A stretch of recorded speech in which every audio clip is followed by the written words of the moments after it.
Pacification de la partie orientale de la RDC, un sommet quadripartite à réunissant la SADC, l'EAC, la CEAC et la CIRGL a eu lieu ce mardi. Le président Tshisekedi était de la partie. Et pour l'international, transition énergétique au Sénégal, ce pays a lancé un partenariat avec les groupements des partenaires internationaux. Ce partenariat est évalué à un coût de 2,5 milliards d'euros pour financer le processus. Bonsoir et bienvenue à ce journal, mesdames et messieurs. Le président de la République, Félix Tshisekedi, a pris part à la réunion quadripartite de la communauté de l'Afrique de l'Est, la conférence internationale sur la région des Grands Lacs, la SADC et la CEAC à Luanda, en Angola, ce mardi, organisée sous l'égide de l'Union africaine. Cette réunion vise à évaluer et statuer la situation sécuritaire en RDC où le processus de paix reste volatile avec un cessez-le-feu fragile. Patrick Ilunga. C'est une réunion qui permettra à l'ensemble de la région, particulièrement la SADC qui entend s'engager aux côtés des FRDC, de la MONUSCO et de la force régionale, de saisir la complexité du conflit à l'est de la RDC avec ses multiples facettes incarnées par la multitude de groupes armés et des armées qui les combattent. La SADC, la Conférence internationale sur la région des Grands Lacs, la Communauté d'Afrique de l'Est, la Communauté économique des États d'Afrique centrale et l'Union africaine doivent dégager une vue commune susceptible à conduire une paix durable à l'est de la RDC où le cessez-le-feu, bien que fragile, tient encore et où le risque de l'escalade persiste encore entre le M23 et l'armée congolaise. Ce sommet intervient après les travaux préparatoires des experts et ministres des pays membres de ces organisations régionales et sous-régionales sur le schéma à adopter pour le retour de la paix dans l'est de la République démocratique du Congo. Lundi 26 juin, lors de la réunion ministérielle à Luanda, la République démocratique du Congo a exigé de conserver la coordination des opérations et tactiques de forces régionales qui devront intervenir dans la partie est de la RDC en laissant le volet diplomatique et politique à l'Union africaine. À la réunion quadripartite de mardi, les différentes organisations ont poussé les parties prenantes à la guerre à l'Est à s'engager dans le processus de Luanda et de Nairobi. Plus d'une année après la résurgence du M23, Kinshasa reste catégorique sur son refus à dialoguer avec le M23 qui continue à recevoir le soutien du Rwanda. On va parler du processus électoral où il y a des malentendus, surtout en ce qui concerne le fichier électoral. La CENI, la Commission électorale nationale indépendante, prévoit une rencontre avec toutes les parties prenantes, une initiative saluée par la nouvelle société civile congolaise, NSSC. Pour elle, cette ouverture pourrait nous emmener à un apaisement et à une compréhension du processus partagé par toutes les parties prenantes. Jonas Tchombela, il est joint au téléphone par Patience Lokeke. La CENI a un cadre de dialogue avec toutes les parties prenantes. Si à ce stade, l'opposition a besoin d'avoir des éclaircissements sur le travail de la CENI, je ne vois pas pourquoi on peut empêcher l'opposition de rencontrer la CENI. Donc, c'est de leur droit le plus légitime d'obtenir des informations qui garantit la sécurité et l'intégrité du processus. Donc nous pouvons que saluer la démarche de compatriotes de l'opposition pour rencontrer la CENI et l'ouverture de la CENI pour le recevoir. Ça fait partie d'une interaction qui peut nous amener à l'apaisement et la bonne compréhension du processus partagé par toutes les parties prenantes. Donc les observateurs de notre mission d'observation sont en train de suivre cette question pour voir comment les entretiens qu'ils pourront avoir la CENI pourront être débouchés sur des solutions inclusives pour que le processus s'amorce très bien, maintenant que les candidatures sont en train d'être enregistrées. Autre chose dans ce journal, les enlèvements à travers les véhicules de transport en commun, communément appelés Ketch, devenu monnaie courante à Kinshasa. Ce phénomène qui est devenu un business où des bandes organisées prennent en otage des enfants, des femmes et des hommes, exigeant des rançons importantes à leurs proches. Les chauffeurs interrogés responsabilisent les autorités pour remédier à ce fléau. L'hôtel de ville a pris quelques mesures publié dans un communiqué pris ce lundi. Rachel Misenga, Giscard Tamba. Des cas d'enlèvement de femmes et de jeunes filles sont devenus fréquents à Kinshasa. Certains bandits opèrent avec des voitures peintes en couleur jaune sur quelques artères principales de la capitale de la République démocratique du Congo. Portières verrouillées, vitres teintées et remontées, les victimes qui embarquent dans ces taxis se retrouvent au milieu de malfaiteurs qui leur dépouillent de tout. Téléphones, sommes d'argent et autres biens de valeur. Ils exigent même les codes des fournisseurs de services d'argent mobile pour faire de retrait. À la moindre résistance, la victime est brutalisée, parfois même violée. Chimène Ondemissa raconte le cauchemar de sa collègue de service. Il y a une de mes collègues qui a été victime de cet enlèvement. Elle a été enlevée 2 fois. Toujours sur 24 en novembre, elle revenait du cours. Juste en sortant, elle a pris le taxi.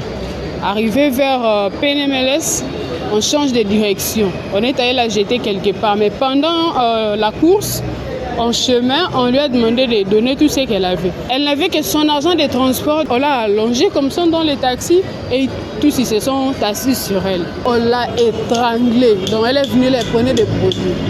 On l'a étranglée et puis on l'a jetée et puis elle est sortie. Les chauffeurs, eux, clament leur innocence et remettent la balle aux autorités qui doivent renforcer la sécurité. Dans cette affaire d'enlèvement, nous aussi, le chauffeur, nous sommes victimes. Aucun chauffeur ne quitte sa maison pour commettre les enlèvements. Ces bandits enlèvent le chauffeur, ils lui ravissent le véhicule et eux, à leur tour, vont commettre ces opérations.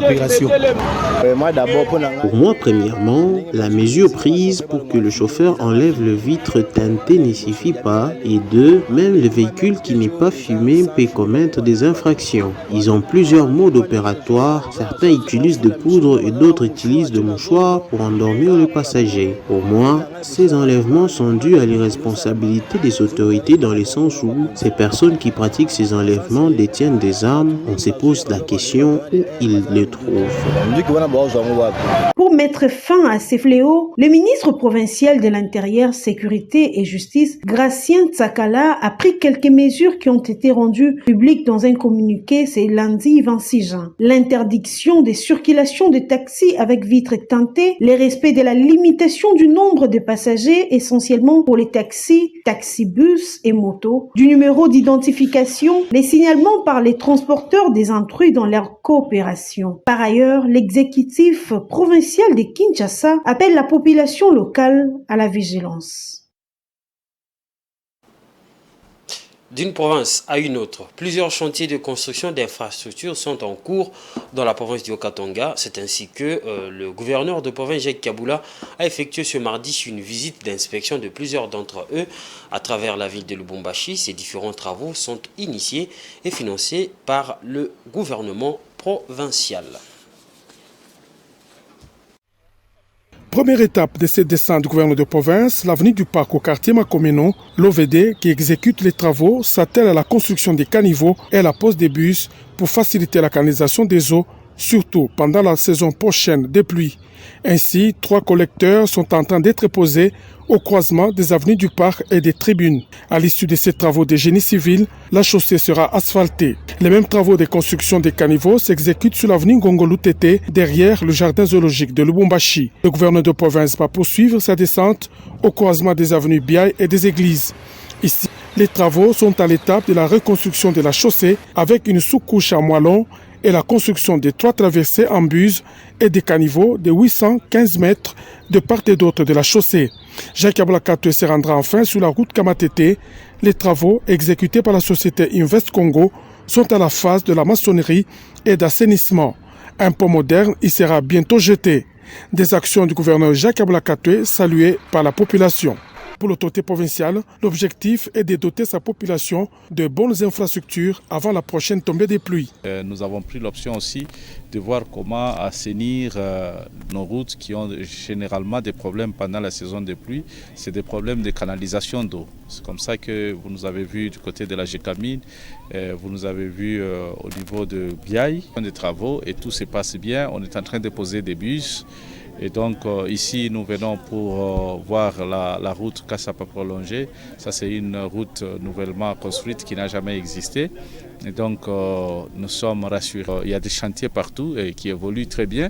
Et je crois que nous devons mettre encore plus de pression sur les entrepreneurs pour que dans un temps record, nous ayons des infrastructures. Petit à petit, le Haut-Katanga est en train de se reconstruire. C'est sur une note de satisfaction que l'autorité provinciale a bouclé cette visite des chantiers, au cours de laquelle il était accompagné de son ministre provincial des infrastructures et Ixakuyama Lukwesa, du directeur provincial de l'OVD et de celui du bureau technique de contrôle.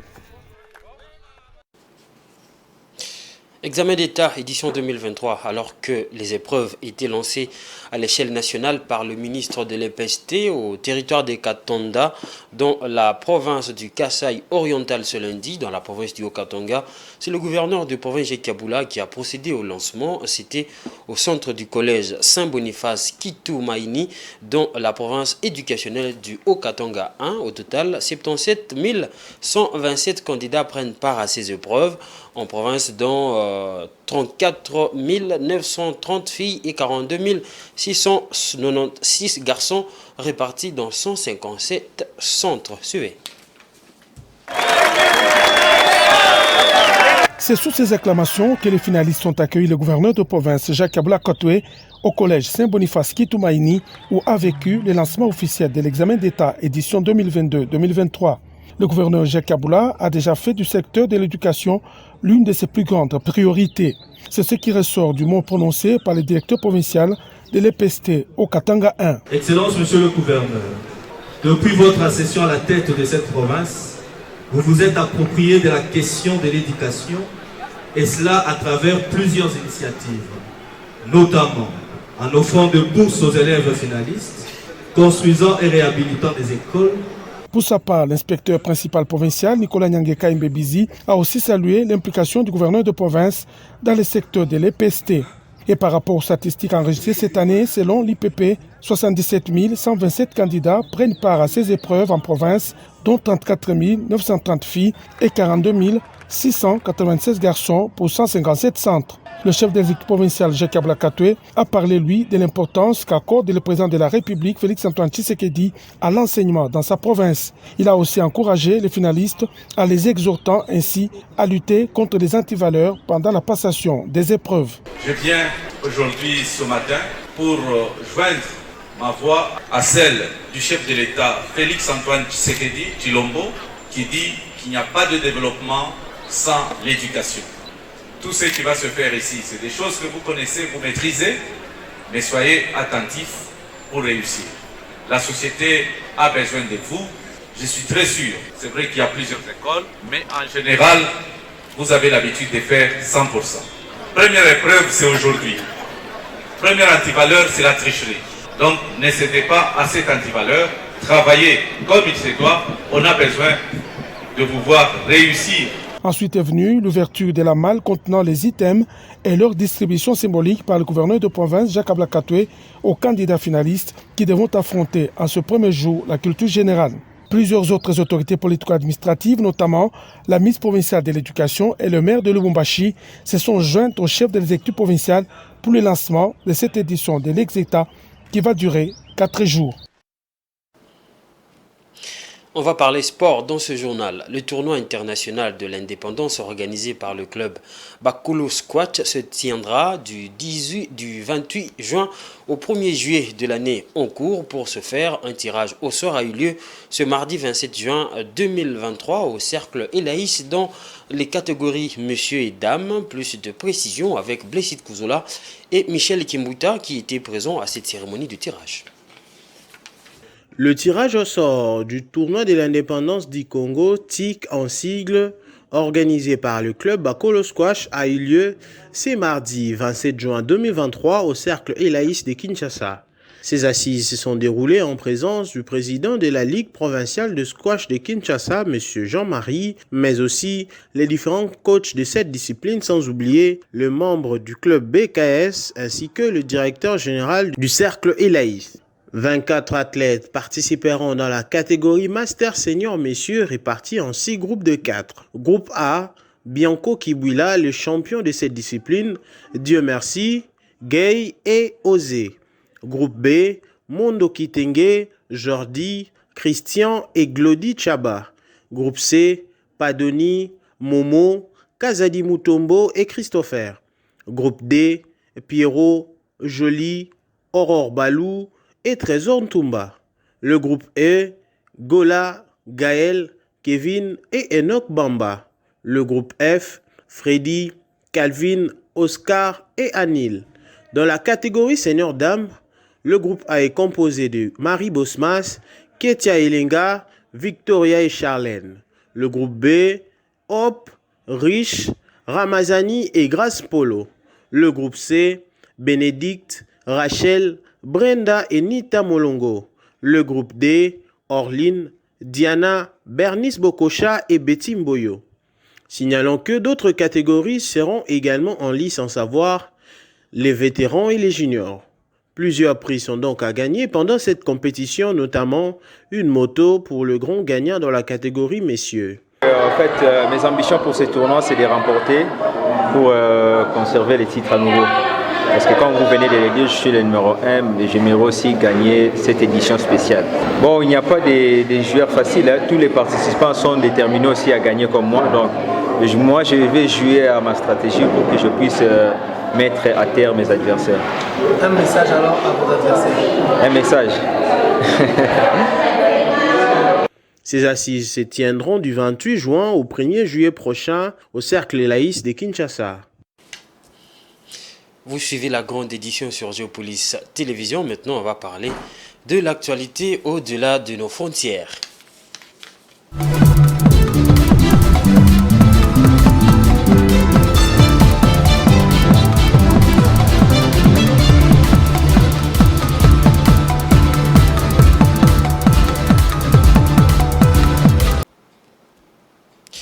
Entre 2000 et 2021, 212 milliards de dollars américains de flux financiers illicites ont été enregistrés dans 6 pays africains, à savoir le Burkina Faso, le Gabon, le Ghana, la Namibie, l'Afrique du Sud et la Zambie, selon la Conférence des Nations Unies sur le commerce et le développement CNUSED. L'organisation onusienne l'a fait savoir dans un rapport publié ce mois de juin 2023.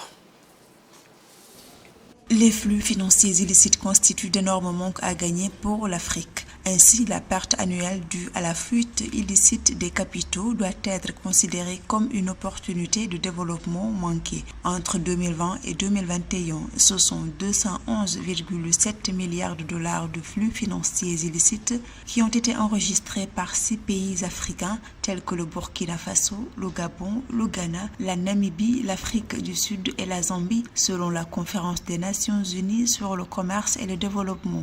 Pour lutter d'abord contre ces flux financiers, il faudrait que tous les pays appliquent la réglementation internationale en termes de transfert de fonds. Et cette réglementation internationale tient compte de 3 principaux facteurs: l'origine des fonds, l'objet du transfert de fonds et le service qui est associé à ce transfert de fonds. Mais pour des cas particuliers de certains pays africains, il est difficile d'évaluer avec précision la raison du transfert de fonds. Les flux financiers illicites proviendraient de la fraude fiscale, la contrebande, la corruption, les marchés illégaux, le financement du terrorisme et la corruption. Les spécialistes indiquent que pour lutter contre ce phénomène, il est important que les gouvernements africains disposent d'institutions fortes ainsi que d'une transparence accrue et de meilleures données en information enregistrées. Le gros impact, c'est la crédibilité du système bancaire. Le gros impact, c'est la réputation de la qualité du système bancaire qui peuvent décourager les investisseurs légaux d'accéder à ces marchés sous prétexte qu'ils vont être assimilés à des blanchisseurs ou bien des systèmes dérobés de flux monétaires. L'impact des pertes engendrées par ces mouvements de fonds douteux sur le développement durable du continent est important au vu de l'énorme besoin éprouvé par l'Afrique pour mettre en œuvre les objectifs de développement durable qui sont estimés à environ 200 milliards de dollars par an. Et puis enfin, je vous ai dit en titre, le Sénégal est Le groupement des partenaires internationaux ont lancé un partenariat pour une transition énergétique juste afin de soutenir les efforts du Sénégal. 2,5 milliards d'euros de financements nouveaux et complémentaires seront injectés sur une période initiale de 3 à 5 ans à compter de 2023. Cet acte marque une étape importante qui confirme l'ambition du Sénégal d'étendre les énergies renouvelables. Le partenariat pour une transition énergétique juste, JETP, a inclus le Sénégal parmi les pays bénéficiaires de ces financements en promettant de mobiliser en sa faveur 2,5 milliards d'euros, soit 1639 milliards 892 millions 500 000 francs CFA. Ce partenariat permettra d'accélérer le déploiement des énergies renouvelables de manière à porter leur part dans les capacités installées à 40% du mix électrique du Sénégal d'ici 2030. Avec un taux d'ensoleillement de plus de 3000 heures par an, le Sénégal fait partie des pays les plus ensoleillés du monde. C'est donc un potentiel électrogène solaire majeur dont il dispose et qu'il entend mettre à profit pour pouvoir non seulement réduire sa vulnérabilité énergétique face aux énergies fossiles, mais surtout pour pouvoir accroître à plus de 40% sa part d'énergie renouvelable telle que demandée par les accords COP de lutte contre le réchauffement climatique. Le président sénégalais a rappelé aux partenaires l'importance du respect des engagements pris sur le financement des économies africaines, y compris en faveur du partenariat pour une transition énergétique juste, mettant en exergue la résilience sur laquelle doit déboucher notamment la diversification des sources énergétiques du Sénégal. Il est bon de savoir que dans le cadre des objectifs transitionnels énergétiques, les pays riches s'étaient engagés à un financement de plus de 100 milliards de dollars par an pour soutenir les pays vulnérables. Ceux-ci comprennent bien l'importance de l'urgence climatique et ont d'ailleurs de nombreux projets qui partent dans le sens de l'innovation énergétique, mais tout est une question de moyens financiers, parce que beaucoup de ces projets sont des projets qui, s'ils devaient être mis en œuvre, se mettraient en œuvre et fonctionneraient sous coup de perfusion de fonds publics. Le partenariat pour une transition énergétique juste vise à accompagner la dynamique sénégalaise d'incorporation d'énergie renouvelable dans le mix énergétique et de sécurisation grâce aux ressources naturelles existantes. Mesdames et messieurs, maintenant c'est la page internationale. C'est la revue de presse.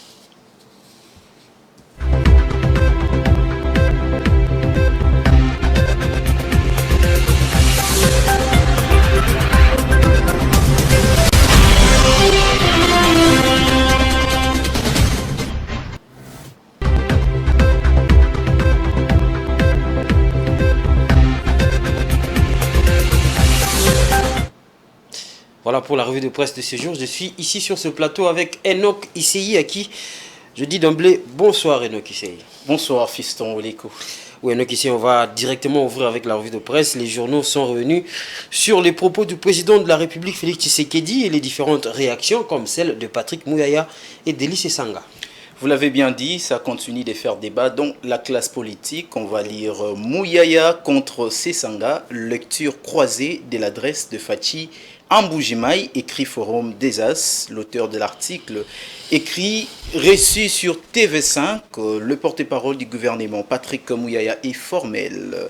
Il n'y a aucune dérive autoritaire lorsqu'il faut faire respecter l'autorité de l'État. Patrick Mouyaya dénonce le comportement des opposants qui, selon lui, tend à toucher la sûreté intérieure. Il mise sur la violence pour faire arrêter subitement le processus électoral et nous faire violence pour nous faire reculer, bien sûr. Dans ce contexte précis, dit-il, on ne peut pas empêcher les services de faire leur travail. Le ministre Mouyaya invite les opposants à quitter des subterfuges et à venir avec des propositions concrètes pour faire avancer le pays. Quant aux propos fermes tenus par le chef de l'État dimanche dernier, Amboujimaï, le porte-parole du gouvernement, soutient qu'il n'y a pas lieu de laisser qui que ce soit perturber le processus démocratique que le pouvoir entend consolider la suite du président de la République, Patrick Mouyaya, demande à l'église d'être au milieu du village. Mais il faut dire aussi, Fiston Leko, qu'il n'y a pas eu que Patrick Mouyaya. On va revenir sur le propos, bien sûr, du président du parti politique en vol, Deli Sesanga, qui a aussi quand même 10 mots, toujours dans le même journal Forum des As. On va quand même lire un extrait choisi. La dictature commence et s'entretient lorsque le pouvoir, et en particulier quand le chef de l'État décide par sa seule volonté et le zèle de ses partisans de poursuivre toute personne qui l'accuse à tort ou à raison de porter atteinte à la sécurité de l'État. Le passé ne nous instruit-il pas? Pourtant, au nom de même considération de l'atteinte de la sûreté de l'État, un jour de la Pentecôte de Jean 1966, sur la place où est érigé le stade de Martyrs, le régime de la Deuxième République et ses turiféraires, pour servir d'exemple, lançait un message fort à l'opinion, prévenir toute critique en sifflant la terreur, afin de museler les opinions, prévenir toute critique en sifflant la terreur afin de museler, comme l'a dit les opposants, museler, merci. Les oppositions mirent à mort les 4 compatriotes connus sous l'appellation. Oui, il y en a qui sait, on parle aussi, les journaux ou la presse a parlé aussi de l'ouverture des bureaux de réception et traitement des candidatures à la députation nationale. Oui, c'est le journal La Prospérité qui a titré « RDC, Denis Kadima effectue une ronde de désantennes de la centrale électorale ». Avec l'ouverture des bureaux de réception et de traitement de candidatures, c'est en somme un pas de plus que la CENI est en train de franchir sur le parcours conduisant vers les élections prévues le 20 décembre 2023. Attendez, la Commission électorale nationale indépendante CENI est prête à accueillir les candidats aspirants députés nationaux avec leur dossier. Ce lundi 26 juin 2023, Denis Kadima Kazadi a effectué une ronde de 2 antennes de la centrale électorale où sont ouverts depuis la matinée d'hier le bureau de réception et des traitements des candidatures pour recevoir le dossier des candidatures. À l'antenne délimitée, district de Moamba, situé dans la commune de Lemba, puis dans celle de Lingwala, antenne de la Gombe, district de Lukunga. Oui, les journaux sont revenus aussi sur la question sécuritaire, mais aussi sur la position de la diaspora congolaise pour dénoncer le militarisme de Kagame. Voilà, c'est le journal L'Avenir qui écrit bien sûr pour dénoncer le militarisme de Kagame et le viser des déstabilisatrices de ses commanditaires. La diaspora congolaise en sitting C30 Jean à La Haye. La diaspora congolaise mobilise les bonnes consciences de la planète pour leur dire notamment pas des RDC sans le Kivu, donc porter la voix pour un Congo uni. C'est en effet le sens à donner à l'appel au sitting vendredi 30 courant à 11h devant la Cour pénale internationale CPI à La Haye aux Pays-Bas, bien sûr. En effet, l'appel à la mobilisation tous azimuts intervient dans un contexte où, comme le décrivent bien sûr les organisateurs, le Rwanda massacre le peuple congolais et le monde observe et défile en aigu la situation de l'heure en RDC. L'agression rwandaise par le M23 interposait la position ambivalente de la communauté internationale, laquelle situation est représentée en des termes propres sous le vocable, bien sûr, Holocauste du Congo. L'écrivain et journaliste d'investigation franco-camerounais Charles Onana n'est pas allé par le dos de la cuillère pour en faire le titre de son ouvrage de parution récente. Et puis affaire Mwanga Chouchou, on parle de la lecture des clés USB. Tout justement, le procès Mwanga Chouchou, on en parle, lecture des 4 clés USB Saisi dans le résidence du prévenu. Titre de l'ACP, l'agence congolaise de presse. Il faut dire que l'agence publique d'information a fait savoir la haute cour militaire de la République démocratique du Congo a entamé la lecture des 4 clés USB retenues sur les 11 saisies lors de la réquisition des résidences du prévenu Edouard Mwanga Chouchou Izi, a appris lundi l'ACP de sources judiciaires. Il y a même dans l'une des clés le certificat d'enregistrement d'un immeuble que le prévenu Mwanga Chouchou a cédé à son fils à Kigali, a déclaré l'auditeur général ministère public. Après l'exploitation des documents contenus dans ces supports, l'auditeur général ministère public s'est dit très satisfait de voir démontrer son accusation selon laquelle le député Mwanga Chouchou est très rattaché au Rwanda, s'il faut le dire ainsi. C'est tout pour cette revue de presse, Enoch Issei. C'est tout, voilà, merci beaucoup. Merci beaucoup à vous. Voilà, c'était la revue de presse concoctée par Enoch Issei.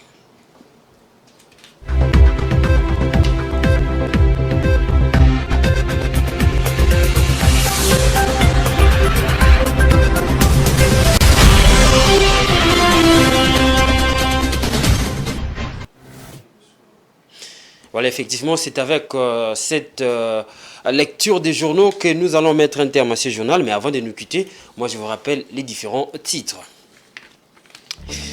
Pacification de la partie orientale de la RDC, un sommet quadripartite réunissant la SADC, l'EAC, la CEAC et la CIRGL a eu lieu ce mardi. Le président Félix Tshisekedi était de la partie. Et puis, transition énergétique au Sénégal, ce pays a lancé un partenariat avec le groupement des partenaires internationaux. Ce partenariat est évolué à un coût de 2,5 milliards d'euros pour financer ce processus dans ce pays. Voilà tout pour ce journal. Merci de l'avoir suivi et restez branchés sur les programmes des Géopolis Télévision.